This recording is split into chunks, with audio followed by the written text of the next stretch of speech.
ఆడపడుచు పెళ్లికి వదిన పెళ్లి పెద్దయింది. చాలా సంతోషంగా ఉంది భూమి. ఇందులో నా స్వార్థం కూడా ఉంది. ఇప్పుడు నేను పెళ్లి పెద్దని కాకపోతే నా తమ్ముడు శివ ఈ అదృష్టాన్ని మిస్ అవుతాడు కదా. ఇదేదో కుండ మార్పిడి వ్యవహారంలా ఉందే. అలాంటిదే అనుకోండి. అది సరే, బంగారం అంతా కూతురుకే పెడుతున్నావు, కోడలికేం పెట్టవా శారదమ్మా? అలా అడగండి. నా కోడలే బంగారం, తనకి ప్రత్యేకంగా బంగారం ఎందుకు? ఇలాంటి పొగడ్తలకి పడిపోనత్తయ్యా. నాకు బంగారం కావాలంతే. నేను కన్నా 6 అడుగుల నిలువెత్తు బంగారాన్ని నువ్వు సొంతం చేసుకున్నావుగా. అమ్మా, నా పెళ్లిలో మీ గోలేంటి? సైలెంట్గా ఉండండి.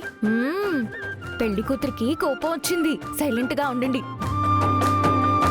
అమ్మా, పూరి రెడీ.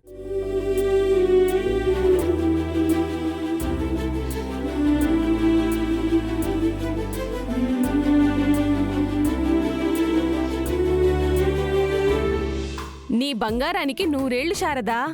రాళ్ళుడు, చెల్లికేం తెచ్చావేంటి? అమ్మా, పెళ్లి కొడుకు కావలసినవన్నీ తెచ్చాను.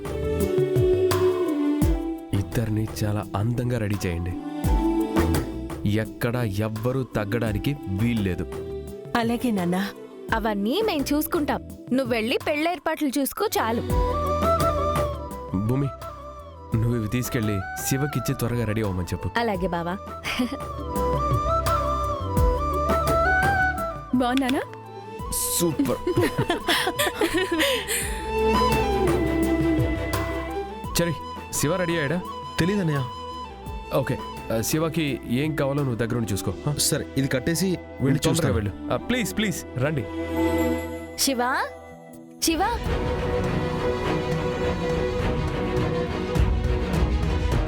శివా, శివా, శివా, ఎక్కడున్నాడు వీడు? శివా, వీడెక్కడికి వెళ్ళిపోయాడు?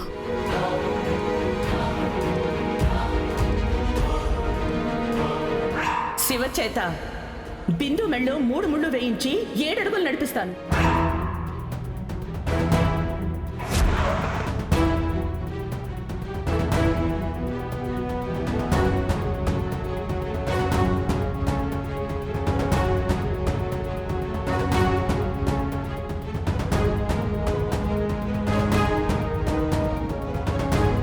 అదిగో మమ్మీ, శివ వచ్చాడు.